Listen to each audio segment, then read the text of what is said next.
वर्षांपासून सुरू आहे.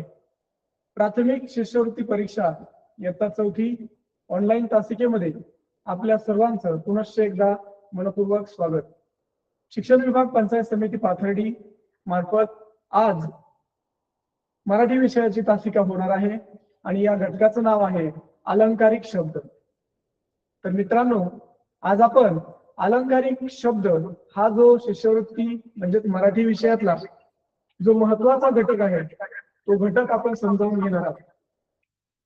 आणि हा जो घटक आहे तो वाटतं आपल्याला की तो छोटा आहे, त्याचे जे गुणधन आहे त्या गुणधनाच्या बद्दल आपण पाहिलं. मागील काही वर्षातल्या प्रश्नपत्रिकेचा जर अभ्यास आपण केला तर या घटकावर आधारित 1 अथवा कधी 2 असे प्रश्न विचारले जातात. म्हणजे या घटकातून आपल्याला आपल्या हक्काचे 4 गुण मिळणार आहे. आणि हा घटक अत्यंत सोपा आहे. म्हणजे आपण शाळेमध्ये किंवा मग गोष्टीची पुस्तक वाचत असताना वेगवेगळ्या कथा आपण वाचत असतो, वेगवेगळे मासिक किंवा वेगवेगळे काही कंटेंट असतो तो आपण वाचत असतो आणि त्यामधून आपल्याला हे नवनवीन अलंकारिक शब्द माहिती होत असतात. म्हणून मग हा जो अलंकारिक शब्द हा घटक आहे तो अत्यंत सोपा आहे आणि हाच घटक मी आज तुमच्यासाठी घेऊन आलेला आहे. तर चला मग आपण या सोप्या आणि तेवढ्याच गमतीशीर रंजक अशा घटकाला सुरुवात करूया.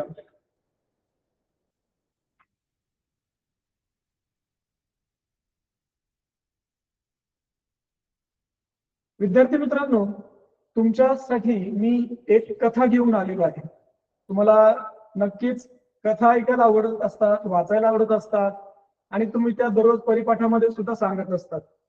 मग अशीच एक छोटीशी कथा मी या ठिकाणी वाचणार आहे. माझ्यासोबत तुम्हीही वाचा, म्हणजे तुम्हाला या कथेची गंमत लक्षात येईल. आपण कथा वाचूया. या ठिकाणी एकच कथा आहे, पण मी ती 2 प्रकारे लिहिण्याचा प्रयत्न केलेला आहे. अलीकडे एक प्रकार आहे आणि पुढे दुसरा प्रकार आहे. तर अगोदर आपण डाव्या बाजूची जी कथा आहे ती वाचूया. मी कथा वाचतो. आनंद हा त्याच्या प्रेमळ स्वभावामुळे संपूर्ण गावाचा अत्यंत लाडका आणि आवडता व्यक्ती बनला होता. एकदा त्याचा मित्र एका कठीण प्रसंगात सापडला. काम खूप मोठे आणि धोकेदायक होते, पण आनंदने मागे हटून चालणार नव्हते. त्याने स्वतः मेहनत करून आपल्या मित्राला संकटातून सुखरूप बाहेर काढले. मित्रांनो, तुम्ही ही कथा वाचली, माझ्यासोबत तुम्ही ही कथा वाचलीच असेल. आता हीच कथा आपण आता दुसऱ्या प्रकारे वाचणार आहोत. आनंद हा त्याच्या प्रेमळ स्वभावामुळे संपूर्ण गावाचा गळ्यातला ताईत बनला होता. एकदा त्याचा मित्र एका कठीण प्रसंगात सापडला. काम खूप मोठे आणि धोकेदायक होते, जणू काही सुळावरची कोळीच. पण आनंदाने मागे हटून चालणार नव्हते. त्याने स्वतः प्रचंड मेहनत करून आपल्या मित्राला संकटातून सुखरूप बाहेर काढले आणि तो त्याचा संकट मोचक बनला. पहा, ही गोष्ट वाचल्यानंतर आपल्याला लक्षात येतं, ज्यावेळेस मी ही पहिली गोष्ट वाचत होतो त्यामधील काही शब्द या दुसऱ्या कथेमध्ये आलेले नाहीत. उलट पहिल्या कथेतल्या काही शब्दांच्या ऐवजी दुसऱ्या कथेमध्ये वेगळेच शब्द मी वापरलेले आहेत. म्हणजे जर तुम्ही दुसऱ्या कथेचं जर निरीक्षण केलं तर त्या ठिकाणी तुम्हाला काही शब्द हे बोल्ड केलेले आणि त्यांना अधोरेखित केलेलं तुम्हाला पाहायला मिळेल. जसं की गळ्यातला ताई, दुसरा शब्द आहे सुळावरची पोळी आणि तिसरा आहे संकट मोचक. आणि या ठिकाणी पहिल्या कथेत जर तुम्ही पाहिलं तर इथे सुद्धा काही शब्दांना मी अंडरलाईन केलेले आहे. जसं की अत्यंत लाडका, धोकेदायक, अत्यंत धोकेदायक, संकटातून सुखरूप बाहेर काढणे. म्हणजे पहिल्या कथेतल्या अधोरेखित शब्दांच्या ऐवजी दुसऱ्या कथेमध्ये वापरलेले शब्द तुम्हाला इथे दिसत आहेत. आता आपण एक एक शब्द पाहूया. गळ्यातला ताईत, तो जो आनंद होता, तो आनंद गावच्या सर्व लोकांचा तो गळ्यातला ताईत बनला होता. म्हणजे तो गावातल्या सर्व लोकांचा अत्यंत लाडका बनला होता. म्हणजे इथं अत्यंत लाडका याच्याबद्दल मी गळ्यातला ताईत हा शब्द वापरला. त्यानंतर ते जे संकट होतं ते खूप धोकेदायक होतं, मोठं संकट होतं. मग जणू काही ती सुळावरची पोळीच होती. मग आता सुळावरची पोळी म्हणजे काय, त्याचा अर्थ जर आपण समजून घ्यायचं म्हटलं तर पहा विद्यार्थी मित्रांनो, सूळ हा एक जुन्या काळातील म्हणजे खूप वर्षांपूर्वी गुन्हेगारांना शिक्षा देण्यासाठी सुळावर चढवलं जायचं. तर मग सूळ हे असा खांब असायचा की तो धोकेदायक आहे आणि त्या धोकेदायक वस्तूवर जाऊन कोण कशाला पोळी घेणार आहे, म्हणजे ती पोळी मिळवणं हा अत्यंत अवघड गोष्ट ठरणार आहे, म्हणजे जीवावर बेतणार आहे. सुळावर जाणे म्हणजे जीवावर बेतणे, म्हणून या ठिकाणी ती सुळावरची पोळी असा शब्द त्या ठिकाणी वापरलेला आहे. त्यानंतर आपण तिसरा पाहूया. तिसरा शब्द आहे संकट मोचक. मग संकट मोचक म्हणजे काय, तर एखाद्याला संकटातून बाहेर काढणे, त्याचं संकट दूर करणे. इथे नाही का आनंदने त्याच्या मित्राला काय केलं, स्वतः मेहनत केली, खूप कष्ट घेतले आणि प्रयत्न करून त्याच्या मित्राला त्यानं संकटातून बाहेर काढलं. म्हणजे आनंद हा त्याच्या मित्रासाठी काय बनला होता, तर संकट मोचक बनला होता. म्हणजे या ठिकाणी गळ्यातला ताईत, तुळावरची पोळी, संकट मोचक हे शब्द अलंकारिक शब्द आहे. मग हेच अलंकारिक शब्द त्याची व्याख्या काय आहे, कशाला म्हणायचं अलंकारिक शब्द, ते आता आपण पुढे पाहूया.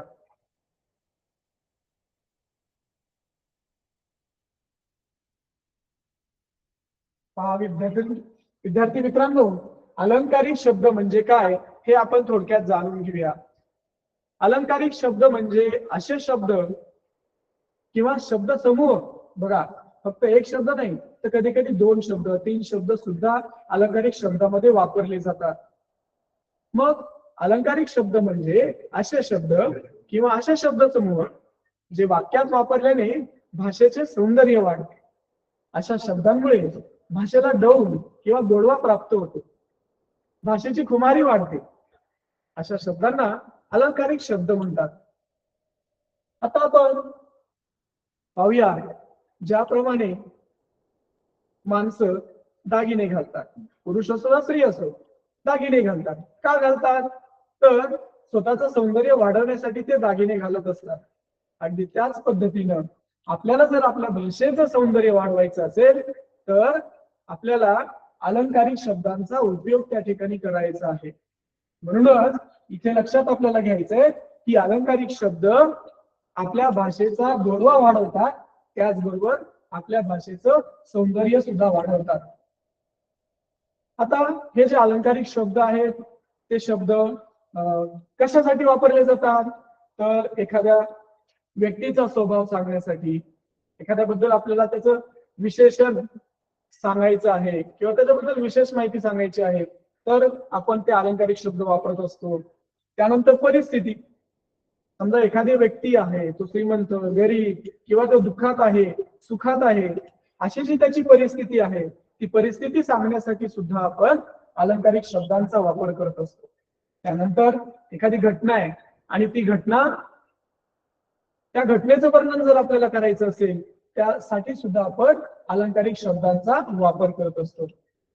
विद्यार्थी मित्रांनो, तुम्हाला माहिती आहे की आपल्या मराठी भाषेला अभिजात भाषेचा दर्जा प्राप्त झालेला आहे आणि मग हा अभिजात भाषेचा दर्जा मिळण्यासाठी अलंकारिक शब्द सुद्धा त्या ठिकाणी कामाला येतात.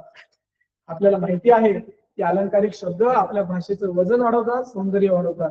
म्हणूनच अशा गोष्टींमुळे आपली भाषा अभिजात म्हणून आता ओळखली जाते. हे जे अलंकारिक शब्द आहेत त्यांचं मुख्य काम काय असेल बरं, तर हे शब्द काय करतात, वाचकाला किंवा श्रोत्याला आकर्षित करतात. म्हणजे तुम्ही एखादं गोष्टीचं पुस्तक वाचत आहात आणि त्यामध्ये छानशी अशी रंजकपणे गोष्ट लिहिलेली आहे आणि ती गोष्ट लिहिताना लेखकाने अलंकारिक शब्दांचा वापर केलेला आहे. तर मग ती गोष्ट आपल्याला वाचायला फार मजा येते. आणि तसंच एखादा वक्ता आहे आणि तो एखाद्या विषयावर बोलत आहे. तो बोलत असताना जर त्यानं अलंकारिक शब्दांचा वापर केला तर हे सगळं जे काही त्याचं बोलणं आहे समोर बसलेल्या श्रोत्यांना आकर्षित करतं, मंत्रमुग्ध करतं आणि त्यांना ते ऐकायला आवडतं. म्हणजे या ठिकाणी लिहिताना, बोलताना, वाचताना हे अलंकारिक शब्द जागोजागी येत असतात. आता हे जे अलंकारिक शब्द आहेत आपल्या विविध ज्या पौराणिक कथा आहेत त्या कथेतून आलेल्या आहेत. तसंच इतिहासातून, लोकजीवनातून, वेगवेगळ्या संस्कृतींमधून हे अलंकारिक शब्द आपल्या भाषेत आलेले आहेत आणि ज्यामुळंच भाषेला एक सांस्कृतिक समृद्धी प्राप्त झाली. आता जर उदाहरणच घ्यायचं झालं तर आपण पाहूया भीष्म प्रतिज्ञा. आता भीष्म हे नाव तुम्हाला माहित आहे की महाभारतामधून आलेलं आहे.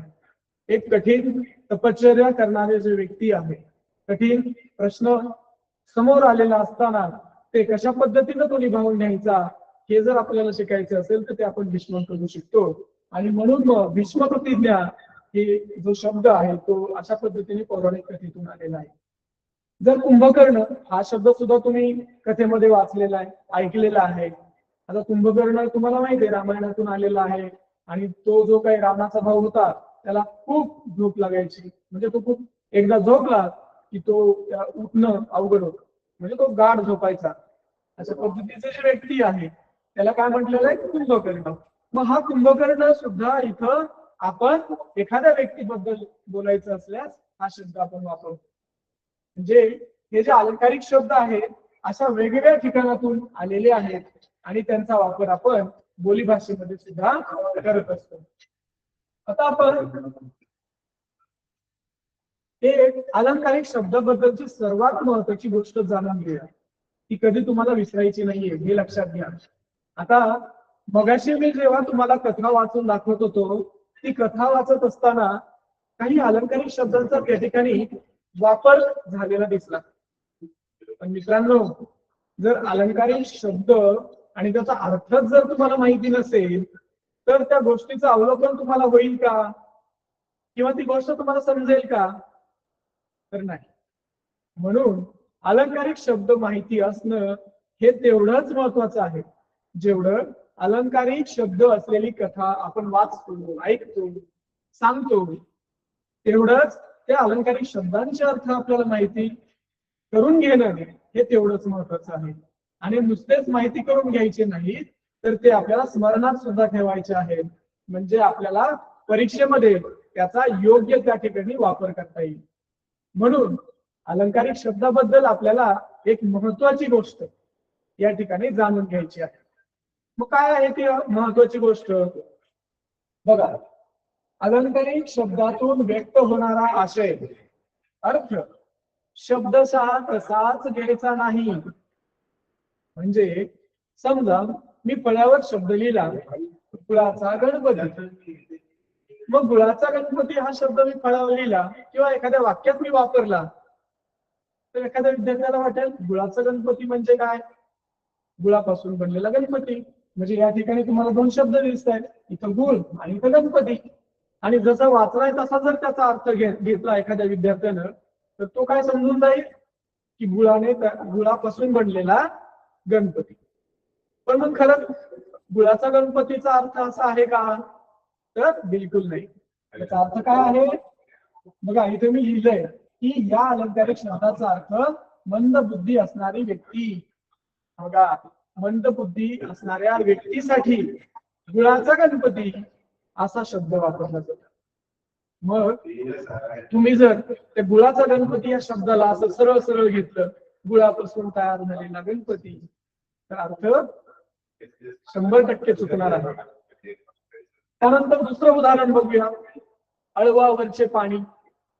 आता तुम्हाला अळू ही वनस्पती माहित आहे, तिची पानं मोठी मोठी असतात आणि जर पाणी पडलं त्या अळूच्या पानावर तर ते पाणी पानावर राहत नाही, ते सरकन खाली निघून जात. का? कारण त्याच्यावर मेणासारखा थर असतो.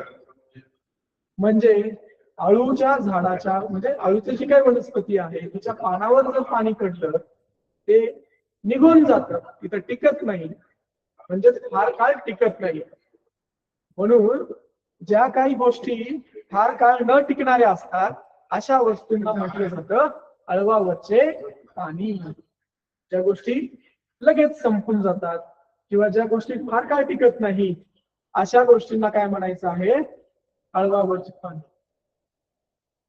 त्यानंतर पुढचा जो घटक आहे, पुढचं जो उदाहरण आहे ते आहे 36चा आकडा. आता बघा 36चा आकडा तुम्हाला मराठीमध्ये माहित आहे 36 कसे लिहितात, 3 आणि 7, बरोबर ना? म्हणजे एका ठिकाणी 3 आणि त्याच्या शेजारी लगेच 6. आणि जर त्याचं आपण निरीक्षण केलं आकृतीचं तर 3चं तोंड एका बाजूला असतं आणि 6चं तोंड दुसऱ्या बाजूला असतं. मग इथं आपल्याला गणितातला 36 घ्यायचा नाहीये, लक्षात घ्या. मग या ठिकाणी 36चा आकडा म्हणजे काय, तर शत्रुत्व. दोन व्यक्तींमधलं किंवा वेगवेगळ्या राज्यांमधलं किंवा अशा वेगवेगळ्या ठिकाणांमधलं आपण हे शत्रुत्व जर उल्लेख आपल्याला करायचा असेल तर आपण 36चा आकडा असा उल्लेख त्या ठिकाणी करणार.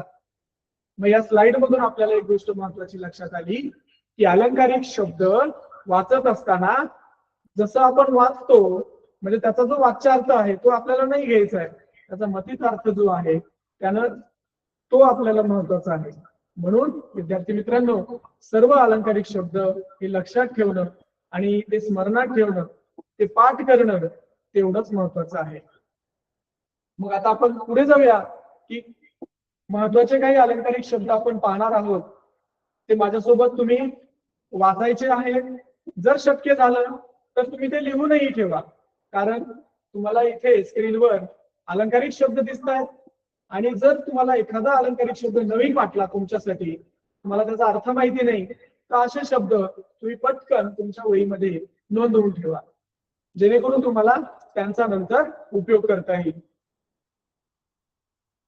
पहा काही प्रमुख अलंकारिक शब्द आता आपण पाहूया. बघा पहिला आहे 11वा रुद्र. इथे परत गणित 11वा शब्द म्हणजे 11 हा अंक आलाय आणि रुद्र परत एका मुलाचं नाव आलंय. म्हणजे हे जर आपल्याला लक्षात नाही आलं 11वा रुद्र, 11व्या नंबरचा रुद्र का असा होतो का? आता बघा काही शाळांमध्ये ना रुद्र नावाची अनेक मुलं असतात. मग अशा वेळेस शिक्षक काय करतात, रुद्र 1, रुद्र 2, रुद्र 3 अशी नावं ठेवतात. मग तसा अर्थ आहे का याचा? नाही, त्याचा अर्थ तसा नाहीये. तर अतिशय तापट माणूस, 11वा रुद्रचा अर्थ काय आहे? अतिशय तापट माणूस. मग एखाद्या व्यक्तीचा किंवा रागीट व्यक्तीबद्दल जर तुम्हाला बोलायचं असेल तर तुम्ही सांगू शकता की आमच्या शेजारचे काका म्हणजे 11वा रुद्र आहे. त्यानंतर पुढचा आपण जर अलंकारिक शब्द पाहिला तर कुठला आहे? अकलेचा कांदा.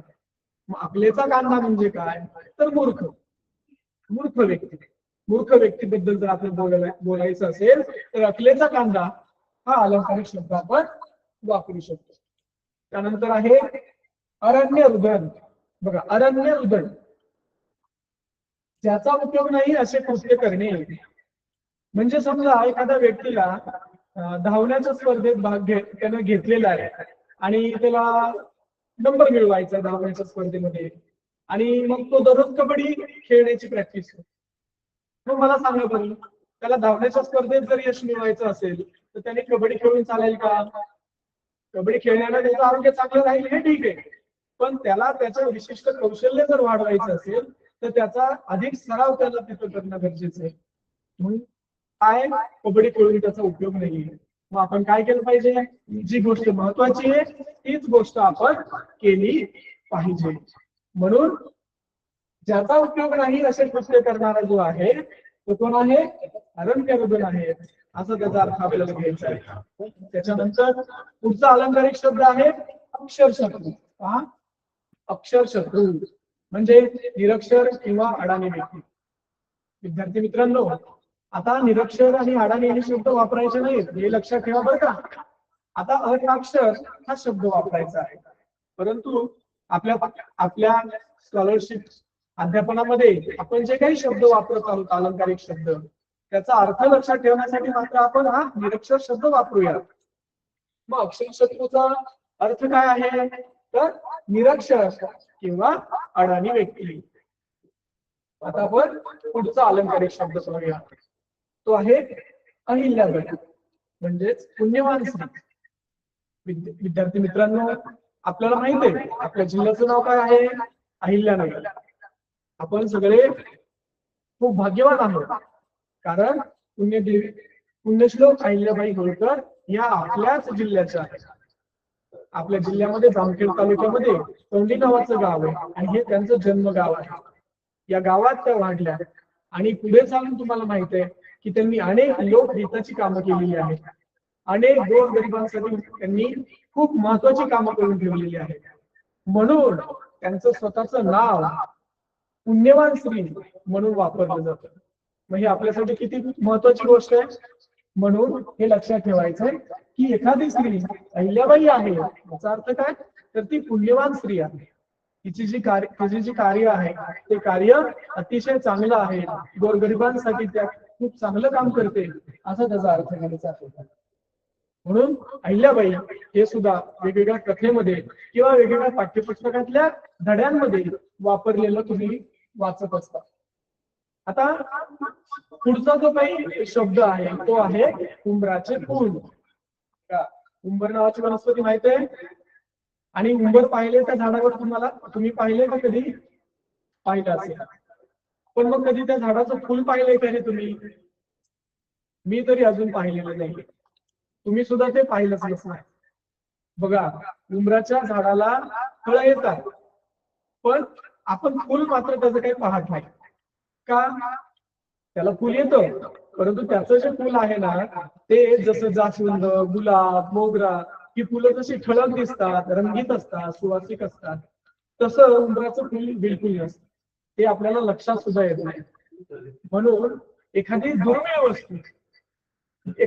वस्तू म्हणजे जी आता पाहायला सुद्धा मिळत नाही ती राहिलेली नाहीये किंवा संपुष्टात येत आहे अशी जी वस्तू आहे तिला म्हणायचं दुर्मिळ वस्तू.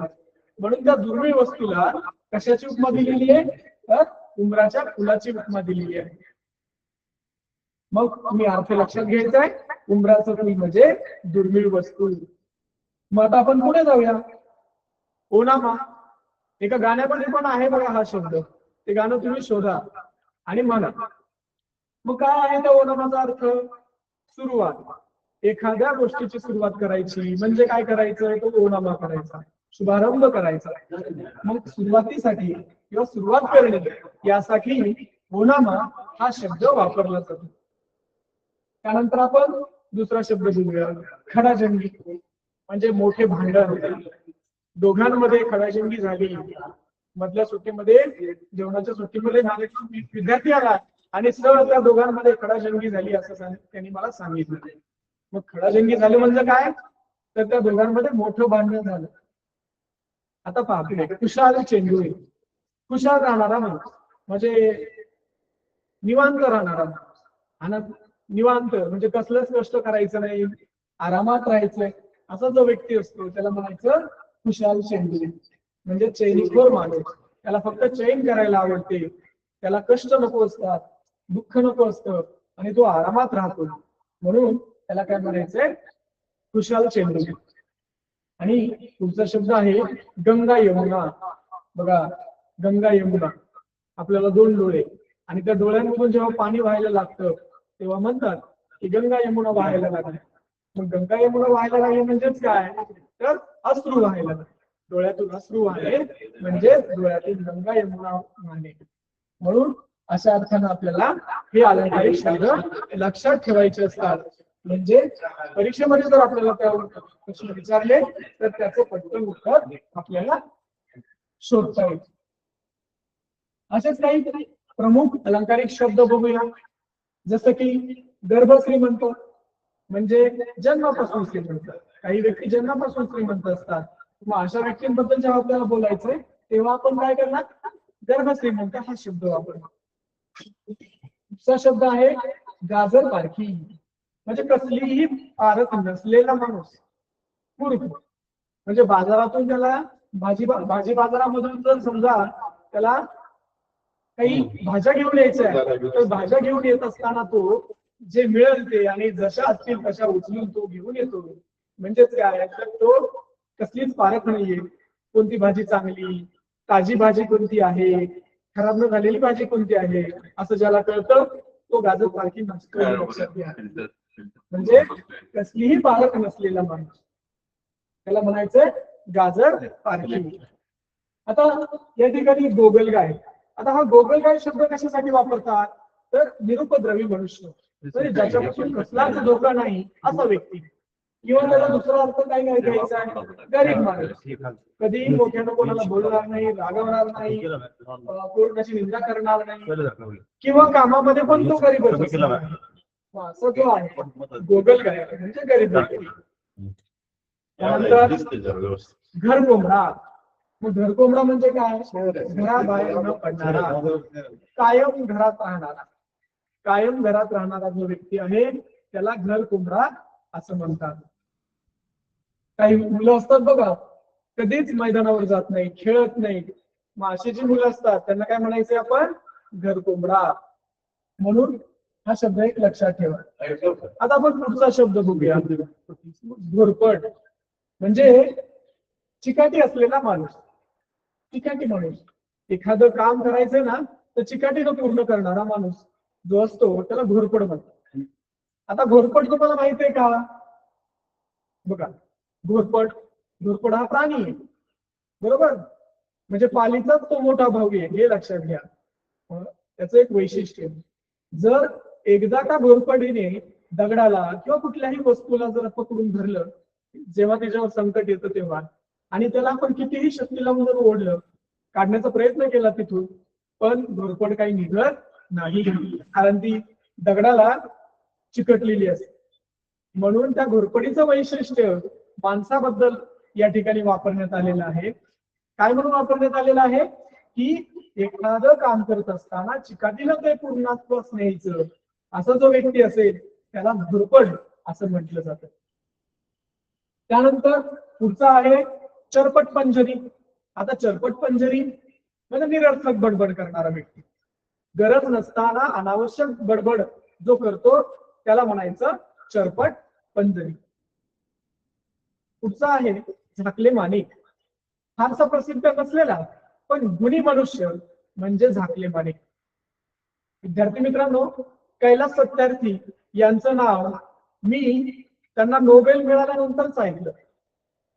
असं का झालं असेल बरं, कारण जे काही वृत्तपत्र आहे किंवा जे काही टीव्ही दूरदर्शन हे जे आहे त्यावर मी कधी कैलास सत्यार्थी यांचं नाव ऐकलं नव्हतं. पण अचानक एके दिवशी न्यूज वाचली की त्यांना शांततेचं नोबेल मिळालेलं. मग शांततेचं नोबेल मिळालं, शांततेचं नोबेल हे कोणालाही नाही मिळत. ज्याचं काम जगामध्ये ओळखलं जातं आणि जगाने त्याची दखल घेतली जाते अशा व्यक्तीला ते मिळतं.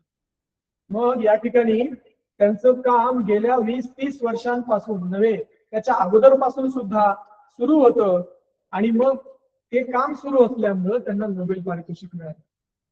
काम करत असताना ते प्रसिद्ध नव्हते, कधीच त्यांनी प्रसिद्धी पण घेतली नाही, पण त्यांच्या गुणांचा तो त्यांची गुणांची दखल घेऊन त्यांना तो नोबेल पुरस्कार मिळालेला आहे.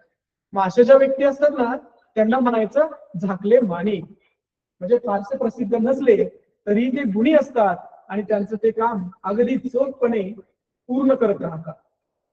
त्यानंतर पुढचा शब्द आहे टोळ भैरव. आता टोळ नावाचा हा कीटक आहे बरं का, तो जर एकदा काय आपल्या शेतात आला तर तो काही आपल्या शेतात एकही पीक किंवा एकही कणीस ठेवत नाही, सगळे दाणे खाऊन किंवा आपलं पीक जे आहे ते नासवून टाकतो, खराब करतो. असा जो कीटक आहे त्याला म्हणतात टोळ. मग तो भैरव म्हणजे त्याच्या कामात तो माहीर आहे. कामात नासाडी करणारे लोक जे असतात ना त्यांना आपल्याला टोळ भैरव म्हणायचं आहे. आता पांढरा कावळा. निसर्गात तुम्ही कधी पांढरा कावळा पाहिलाय कधी? नाही पाहिजे. मी तरी आतापर्यंत फक्त काळाच कावळा पाहिलेला आहे, पांढरा कावळा नसतोच.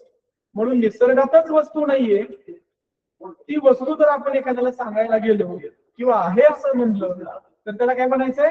पांढरा कावळा. तू जे सांगतोय ना ते पांढरा कावळा आहे, म्हणजे निसर्गात ते नाहीच आहे. त्यानंतर पुढचा शब्द आहे पोपटपंची. अर्थ न कळता पाठांतर करणारा. आता गंमत बघा, पहिलीची मुलं असतात, पहिल्या दिवशी येतात, एखादा आठवडा शाळेत राहिले की लगेच ते ना ती कविता वाचायला लागतात बघ. अवघड कविता असते त्यांच्यासाठी, प्रत्येक शब्द ना शब्द त्यांना नसतो येत, पण ती कविता त्यांची पाठच होऊन जाते. त्याचा अर्थ त्यांना विचारला तर अर्थ नाही सांगता येणार त्यांना. मग या घटनेला काय म्हणायचं किंवा या गमतीला काय म्हणायचं? तर पोपटपंची. अर्थ न कळता नुसतं पाठांतर जर केलं तर त्याला म्हणायचं पोपटपंची. आणि मित्रांनो, ही पोपटपंची करणं धोकेदायक असतं बरं का. का? कारण जेव्हा आपल्याला त्या ज्ञानाचा उपयोग करायचा आहे, उपयोजन करायचंय, तेव्हा त्याचं उपयोजन करता येत नाही, ते ज्ञान वापरता येत नाही. का नाही येत? कारण ते आपल्याला समजलेलंच नसतं, त्याचं आकलन झालेलं नसतं. म्हणून कुठलाही विषय असू द्या, त्या विषयामध्ये आपल्याला आकलनच झालं पाहिजे, ती गोष्ट पूर्ण समजलीच पाहिजे. न समजता ती पाठ करायची नाही. जर तुम्ही ते करत असाल तर त्याला पोपटपंची म्हणतात, हे लक्षात घ्या. आता मृगजळ म्हणजे केवळ आभास. तुम्हाला हरिण माहित आहे? आणि एक हरणाची गोष्ट आहे पहा, की त्याला तहान लागलेली असते आणि दुपारच्या वेळी त्याला दूर अंतरावर शेतामध्ये तळ दिसतं, तिथं पाणी आहे असं त्याला वाटतं. मग ते पाणी पिण्यासाठी धावत पळत जातो. मग तिथं गेल्यावर त्याला कळतं की तिथे पाणी नाहीये. मग तिथं पाणी नाहीये, अजून थोडं पुढे पाहतो तर त्याला पाणी अजून पुढे दिसतं. ते शोधण्यासाठी तो आणखी पुढे जातो. तिथं गेल्यावर त्याला समजतं की इथं पाणी नाही. असं करत करत तो पुढे पुढे जात जातो आणि असं त्या गोष्टीत म्हणतात की तो खूप धावतो आणि धावल्यानं खूप थकून त्यातच त्याचा मृत्यू होतो, पण त्याला काही पाणी मिळत नाही. मग या ठिकाणी हरणाला जो पाण्याचा भास होत असतो ना, तो भास म्हणजेच केवळ एक आभास आहे. तो भास झालाय त्याला नुसता की ते पाणी तिथं आहे म्हणून. मग याला काय म्हणायचंय? मृगजळ. अशी गोष्ट की ती नसते पण आपल्याला वाटतं की ती तिथं आहे, त्याला काय म्हणायचंय? मृगजळ. वेगवेगळ्या अर्थाने हा मृगजळ शब्द सध्या वापरतात. मग ही तर तुम्ही लक्षात ठेवायचंय की अशा पद्धतीचे काही अलंकारिक शब्द असतात आणि त्या अलंकारिक शब्दांचा उपयोग आपल्याला वेगवेगळ्या ठिकाणी करायचा असतो. आता महत्वाचा भाग आपण पाहूया, शिष्यवृत्ती परीक्षेतील प्रश्न प्रकार. मग तुम्ही म्हणाल सर अलंकारिक शब्द तुम्ही पाठ केलेले, लक्षात ठेवलेले आहेत, समजून घेतलेले आहेत, पण मग शिष्यवृत्ती परीक्षेत याच्यावर कसा येतो प्रश्न? प्रश्न प्रकार कसे असतात ते आता आपण जाणून घेऊया. एक साधारण 4 ते 5 प्रकारचे प्रश्न प्रकार मी या ठिकाणी आणलेले आहेत. तर एक एक प्रकार आपण समजून घेऊ. पहिला प्रकार आहे शब्द आणि योग्य अर्थाची जोडी ओळखणे. अलंकारिक शब्दावर आधारित अशा पद्धतीचा प्रश्न विचारला जातो. शब्द आणि योग्य अर्थाची जोडी ओळखणे. अलंकारिक शब्द दिलेले असतात प्रश्नामध्ये आणि पर्यायामध्ये त्याचे अर्थ असतात आणि मग आपल्याला ते योग्य पर्याय ओळखायचा असतो.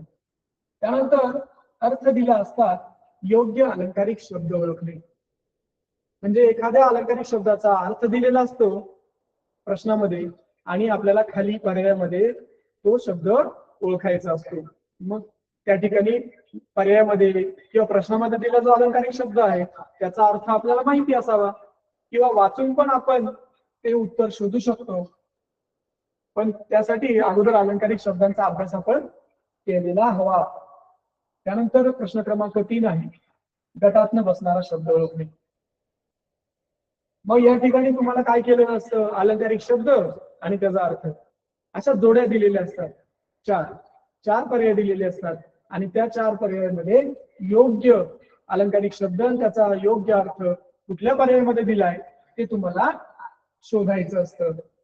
किंवा जर समजा एखादा अलंकारिक शब्द आहे एखाद्या अर्थासाठी, समजा तुम्हाला शांत माणूस अशा अर्थाचा जर अलंकारिक शब्द पाहिजे तर त्या अलंकारिक शब्दाचे जे अर्थ आहेत वेगवेगळे ते दिलेले असतात आणि एक अर्थ विनाकारण दिलेला असतो, म्हणजे तो त्याचा अर्थ नसतो पण दिलेला असतो.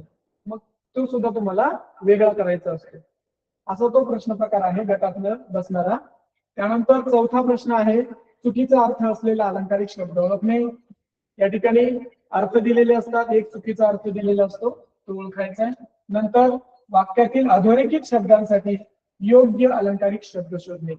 आता हा महत्वाचा असतो बरं का प्रश्न. यामध्ये तुम्हाला एक वाक्य दिलेलं असतं आणि ते वाक्य वाचून आपल्याला त्याचा आशय लक्षात घ्यावा लागतो. जर वाक्याचा आशय समजला तरच आपल्याला अलंकारिक शब्द शोधता येतो.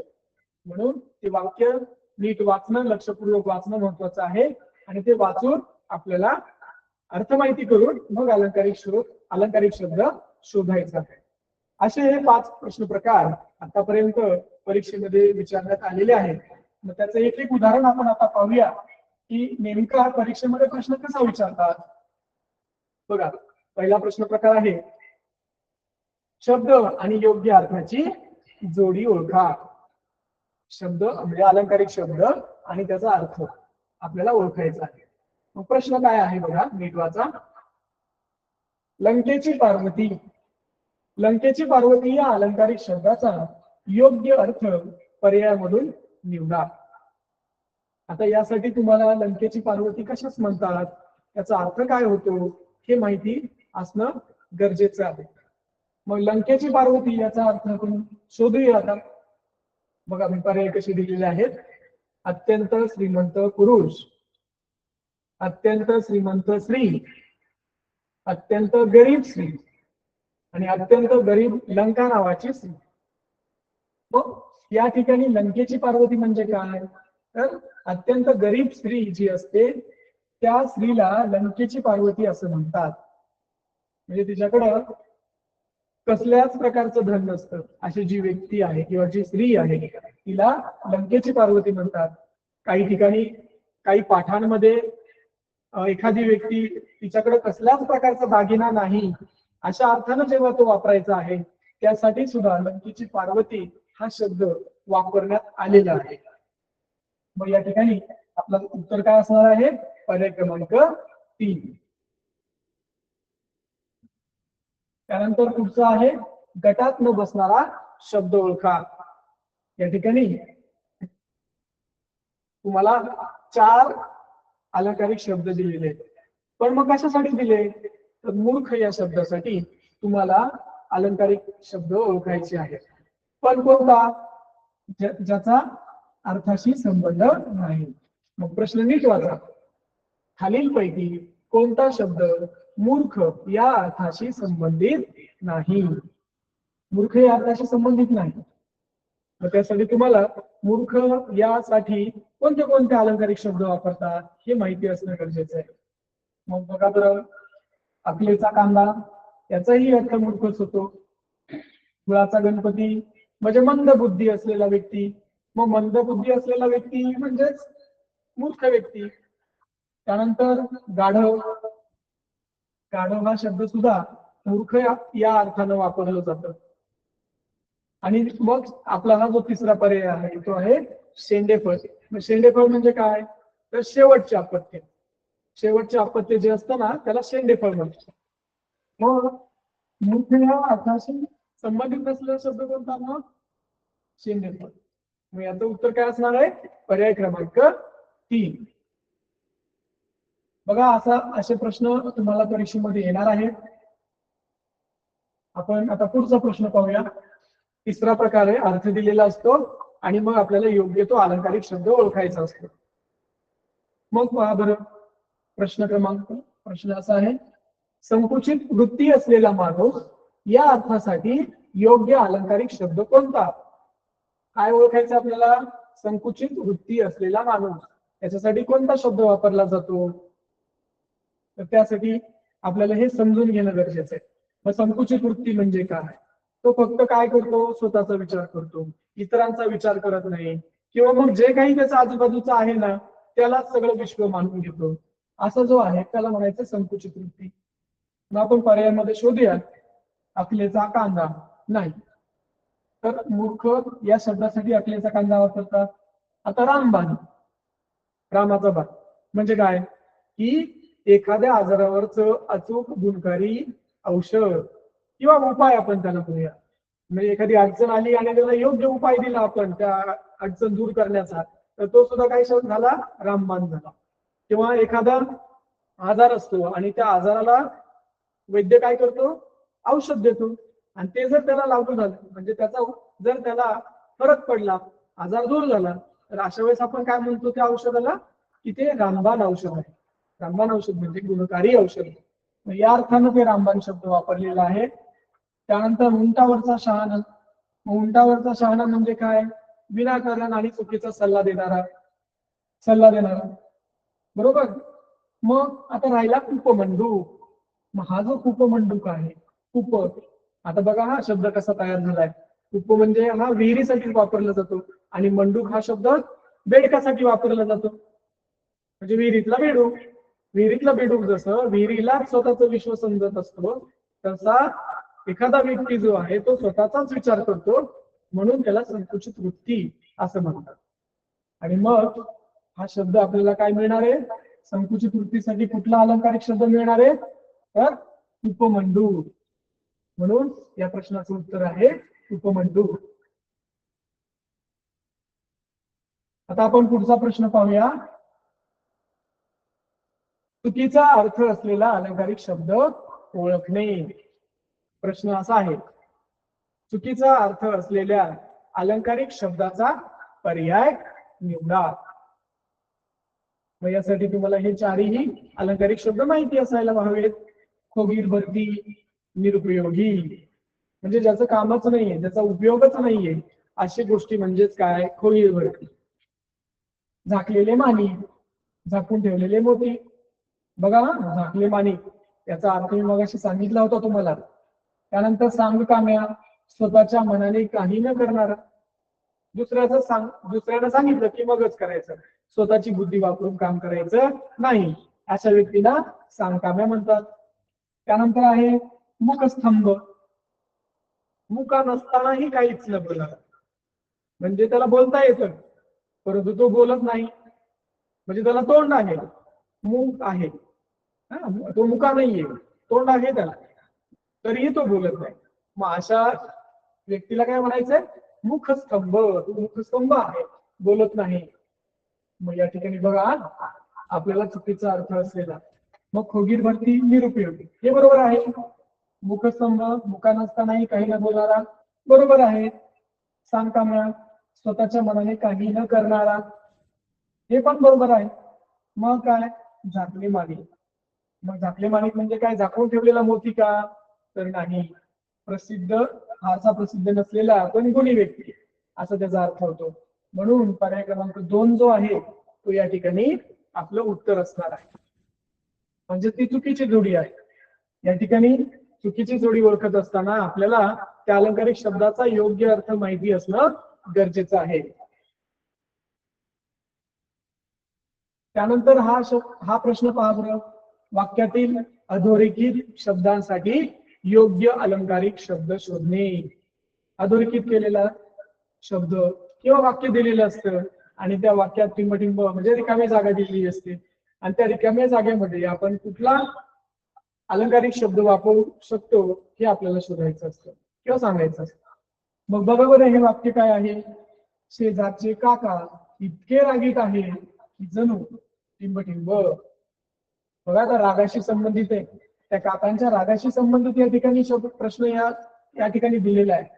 मग राग म्हटल्यानंतर मग अकलेचा कांदा, पडत मूर्ख, तिरकम शेठ असा होईल का, नाही. अकलेचा कांदाचा अर्थ होतो मूर्ख व्यक्ती. पडत मूर्ख म्हणजे काय, शिकलेला असून सुद्धा अडाणी सारखा वागणारा, म्हणजे असाक्षर सारखा वागणारा, म्हणजे स्वतःच्या बुद्धीचा वापर न करणारा थोडक्यात. त्यानंतर तिरकम शेठ म्हणजे टकना माणूस, म्हणजे तो कधीही वेगळ्याच पद्धतीने काम करणार, तिरक्या बाजूने काम करणार, आडवे काम करणार, थोडक्यात असा त्याचा अर्थ आहे. आणि मग जो तिसरा पर्याय आहे जमदग्नीचा अवतार, हा मात्र त्याचा अर्थ होतो रागीट माणूस किंवा रागीट व्यक्ती. मग या ठिकाणी आपण या वाक्यामध्ये कुठला शब्द वापरणार आहे, जमदग्नीचा अवतार. शेजारचे काका इतके रागीट आहे की जणू जमदग्नीचा अवतार, असा आपल्याला योग्य पर्याय त्या ठिकाणी मिळतो. मग अशा पद्धतीनं प्रश्न नीट वाचून आणि त्या प्रश्नांमध्ये काय आशय दिलाय हा लक्षात घेऊन आपल्याला योग्य तो अलंकारिक शब्द वापरायचा आहे आणि तो शोधायचा आहे. मग यासाठी मित्रांनो तुम्हाला अलंकारिक शब्द माहिती असणं फार गरजेचं आहे. आता तुम्हाला परीक्षेला फार वेळ आहे, मग आजपासूनच तुम्ही अलंकारिक शब्दाची तयारी दररोज 1 मिनिट 2 मिनिट जरी केली तरी परीक्षेपर्यंत जे काही महत्वाचे आणि परीक्षेला येण्यासारखे जे अलंकारिक शब्द आहेत ना ते तुमच्या म्हणजे हाताखालून जातील म्हणजे काय, तर ते तुम्हाला माहिती होतील, ते तुम्हाला समजतील. मग त्यासाठी तुम्ही परिपाठामध्ये एक उपक्रम घेऊ शकता. दररोज 2 अलंकारिक शब्द किंवा दररोज 3 अलंकारिक शब्द एखादा चौथीतला विद्यार्थी पुढे येऊन सांगू शकतो, त्याचा अर्थ सांगू शकतो, त्याच्या पाठीमागे इतर मुलंही म्हणू शकतात. मग असा एक छोटासा उपक्रम परिपाठामध्ये तुम्ही आजपासून ऍड करायला काही हरकत नाही.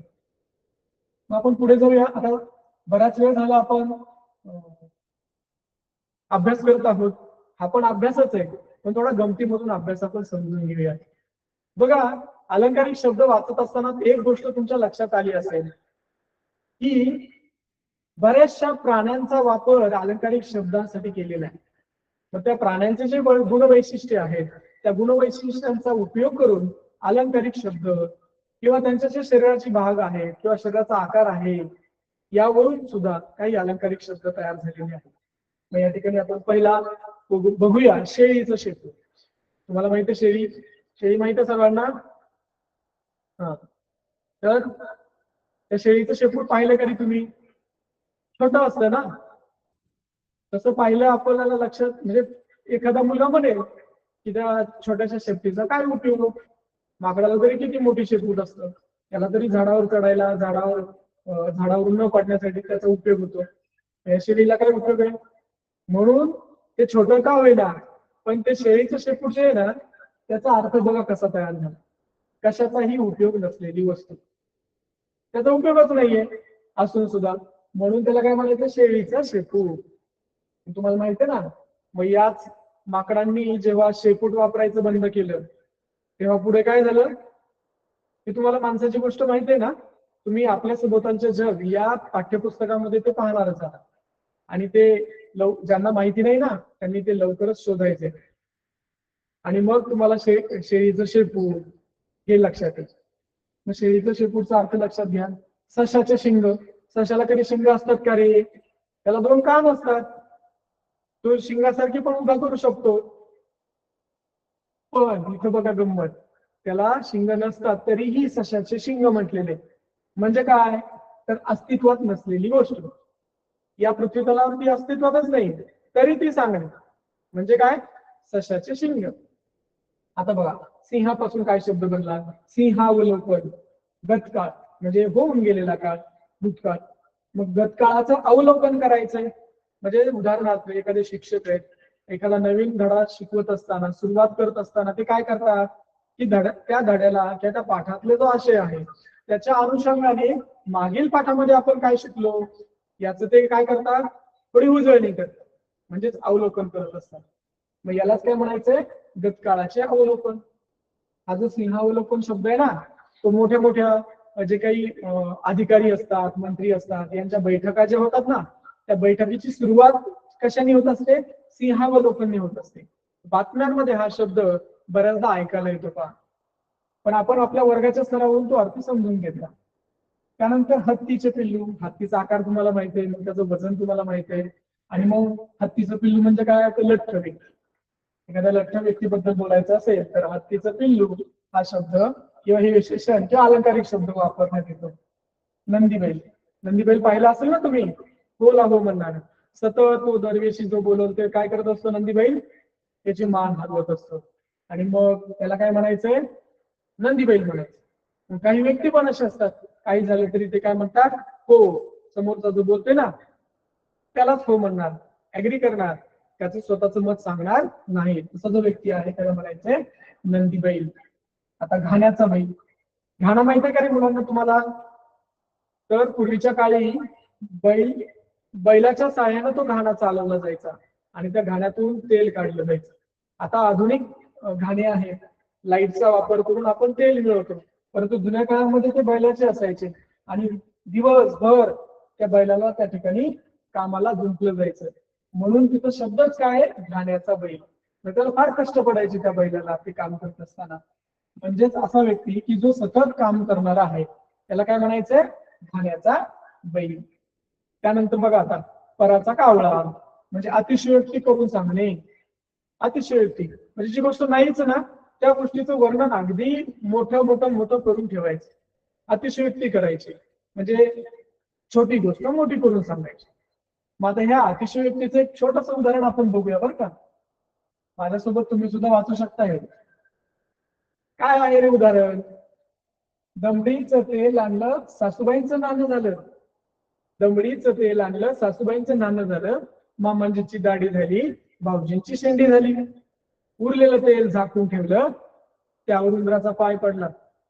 वेशीपर्यंत उघड गेला, त्यातच हत्ती घसरू पडला आणि गावात सारं भांडण झालं. बघा आता दमडी एक नाणं होतं जुन्या काळातलं. आता जसं तुमचा आताचा जो 1 रुपया आहे की नाही, त्याच्याही पेक्षा कमी किमतीचं जे एक नाणं होतं त्याचं नाव होतं दमडी. मग ती दमडी नेली दुकानामध्ये, त्याचं तेल आणलं. मग किती येणार रे ते तेल? अगदी थोडस. पण तरी बघा या लेखकानं कसं वर्णन करून ठेवलेलं आहे, जो कवी वगैरे असेल. काय म्हणतोय तो, तेल आणलं ते सासूबाईंनी त्यांची आंघोळ झाल्यानंतर लावलं, मामाजींनी लावलं, भाऊजींनी लावलं, उरलेलं ते झाकून ठेवलं. उंदराच्या पायामुळे ते सांडलं होतं. वेशीपर्यंत उघड गेला, त्याचा पूर आला, त्यात हत्ती घसरून पडला आणि याच्यावरून सगळं भांडण सुरू झालं. म्हणजे छोटीशी गोष्ट पण ती अतिशयोक्ती करून कशी मांडण्यात आलेली आहे ते आपण या ठिकाणी पाहू शकतो. त्यानंतर बघा काही निवडक अलंकारिक शब्द हे जाता जाता आपण पाहू शकतो आणि हे लक्षात ठेवायचे आहे. म्हणजे घटकेचे घड्याळ म्हणजेच काय तर क्षणभंगूर. एखादी गोष्ट आहे आणि तिला अल्प काळासाठी ती आहे, ती टिकत नाही जास्त काळ, त्याला काय म्हणायचंय, क्षणभंगूर. कधी कधी म्हणतात का माणसाचं आयुष्य कसं आहे, क्षणभंगूर आहे. त्यानंतर टांगती तलवार, एखादी गोष्ट घडण्याची सतत भीती वाटणे, त्याला काय म्हणायचं, टांगती तलवार. वरण भात, वरण भात खायला तर आपल्याला सर्वांना आवडतो, पण त्याचा अर्थ बघा कसा घेतलाय, विजोड जोडपे. विजोड म्हणजे काय, ज्यांचं पटत नाही असं. गंमत तर पहा, वरण भात म्हणजे आपण दररोज एकत्रच खातो, सोबत खातो की नाही वरण भात, तरी त्याचा अर्थ तसा का घेतला असेल बरं, विजोड म्हणजे ज्यांचं पटत नाही. तर मला असं वाटतं की वरण हे पातळ आहे आणि भात हा घट्ट आहे. पातळ घट्ट या दोन पदार्थांचं मिश्रण आपण एकत्र करून खातो, म्हणून या ठिकाणी विजोड जोडपं या अर्थाला वरण भात हा शब्द घेतलेला आहे. आता वाघिणीचं दूध, शौर्य निर्माण करणारी गोष्ट. भारतरत्न डॉक्टर बाबासाहेब आंबेडकरांनी सांगितलेले एका सुविचारामध्ये, शिक्षण हे वाघिणीचं दूध आहे आणि तो पिल्यावर कोणीही दूध उरल्याशिवाय राहणार नाही. म्हणजे जो कोणी तो पिईल, प्राशन करेल, म्हणजे जो कोणी शिक्षण देईल त्याच्यामध्ये शौर्य निर्माण होईल, असा त्याचा अर्थ केलेला आहे. त्यानंतर वाचस्पती म्हणजेच वाचा मनुष्य. जमीन आसमानचे अंतर म्हणजे दोन विरोधी गोष्टी. तुम्हाला माहिती आहे जमीन आणि आसमान म्हणजे आकाश, याच्यामध्ये अंतर आहे. आणि मग हे अंतर म्हणजे अशा दोन गोष्टी की ज्यांचा एकमेकांशी संबंध नाही, त्या एकमेकांच्या विरोधात आहेत, अशा ज्या गोष्टी आहेत त्याला काय म्हणायचंय, दोन विरोधी गोष्टी. सूर्यवंशी म्हणजे उशिरा उठणारा. सूर्यवंशी म्हणजेच काय, उशिरा उठणारा. आणखी काही महत्वाचे पाहूया अलंकारिक शब्द. झाकली मूठ, गुपित गोष्ट. त्रिस्थळी यात्रा, एकाच व्यक्तीला अनेक ठिकाणी कामं करावी लागतात, आणि याला काय म्हणायचं, त्रिस्थळी यात्रा म्हणायचं. नवकोट नारायण, अपार धन संपत्ती असणारा. बिन भाड्याचं तुरुंग, सॉरी बिन भाड्याचं घर काय म्हणायचं, त्याला तुरुंग म्हणायचंय. मग गेला एखादा तो व्यक्ती बिन भाड्याच्या घरामध्ये राहिला, म्हणजेच काय, तो तुरुंगामध्ये गेला. वामकुक्षी म्हणजे दुपारची झोप. वामकुक्षी म्हणजे दुपारची झोप. चिंटपाखरू, कोणीही नसलं. मी तिथे गेलो तेव्हा तिथं चिंटपाखरू नव्हतं, म्हणजेच काय, तिथे कोणीही नव्हतं. वाटाण्याच्या अक्षता म्हणजे नकार देणे. वाटाण्याच्या अक्षता म्हणजे काय, नकार देणे. वाहती गंगा म्हणजे आलेली संधी. मग असे काही हे महत्वाचे आणि निवडक अलंकारिक शब्द मी तुमच्यासाठी आज या घटकामध्ये किंवा या पाठामध्ये दिलेले आहेत. मला आशा आहे की या पाठातून, या तासिकेमधून आपल्याला नवनवीन अलंकारिक शब्द समजले असतील, त्यांचे अर्थ समजले असतील आणि हे अर्थ तुम्ही समजून घेतले असतील आणि काही विद्यार्थ्यांनी लिहून पण घेतले असतील. तर तुम्हाला जाता जाता मी काही परीक्षेमध्ये यश मिळवण्याच्या टिप्स देणार आहे. काय आहेत त्या टिप्स? तर काय करायचं पहा विद्यार्थी मित्रांनो, आपलं जे पाठ्यपुस्तक आहे इयत्ता 3री, 4थी, 5वी हे तिन्ही पाठ्यपुस्तक तुम्ही एकदा डोळ्याखालून घालवायचे आहे. म्हणजेच काय, तो वाचायचे आहे. आणि यामध्ये मराठीचं पाठ्यपुस्तक, त्या पाठ्यपुस्तकामध्ये जे अलंकारिक शब्द आलेले आहेत ते तुमच्या वहीमध्ये तुम्ही लिहून घ्या, त्याचा अर्थ माहिती करून घ्या आणि ते लक्षात ठेवा. त्यानंतर गतवर्षीच्या ज्या प्रश्नपत्रिका आहेत आतापर्यंतच्या, त्याच्यामध्ये आलेले जे प्रश्न आहेत ते पण प्रश्न तुम्ही अभ्यासा, ते सोडवा, म्हणजे तुमचा सराव होईल. त्यासोबत आपल्याला आता वाचन पण वाढवायचं आहे. आठवड्यातून एकदा का होईना हे तुम्ही वृत्तपत्र वाचलं पाहिजे, कुठलं का होईना पण वृत्तपत्र वाचलं पाहिजे. आणि कुसुमाग्रज बाल वाचनालय तर आपण सुरूच केलेली आहे, आणि त्या वाचनालयातून पुस्तक तुम्ही महिन्यातून किंवा आठवड्यातून एक पुस्तक घेऊन कथेचे का होईना ते पुस्तकं तुम्ही वाचली पाहिजे. यानं काय होणार आहे की तुमच्या अलंकारिक शब्दांचा जो साठा आहे ना तो वाढणार आहे आणि ते तुम्हाला माहिती होणार आहे. अशा पद्धतीनं ह्या टिप्स जेव्हा तुम्ही पूर्ण कराल तेव्हा तुम्हाला नक्कीच परीक्षेमध्ये यश मिळणार आहे. तर विद्यार्थी मित्रांनो, मला आशा आहे की अलंकारिक शब्द हा घटक आपल्याला चांगल्या प्रकारे समजला असेल आणि मी सांगितलेल्या काही महत्त्वाच्या गोष्टी तुम्ही नक्कीच करणार आहात. परिपाठामध्ये सुद्धा तुम्ही अलंकारिक शब्द हा मुद्दा आता ऍड करा आणि 3री, 4थी, 5वीच्या मराठीच्या पाठ्यपुस्तकातील अलंकारिक शब्द शोधा.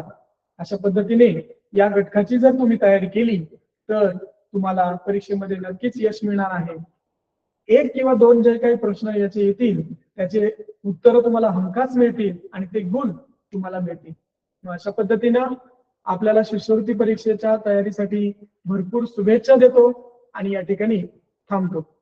मला ही जी संधी मिळाली पंचायत समिती पाथर्डी मार्फत त्यांच्यासाठी मी खूप आभार व्यक्त करतो आणि ह्या ऑनलाईन तासिकेला या ठिकाणी थांबतो.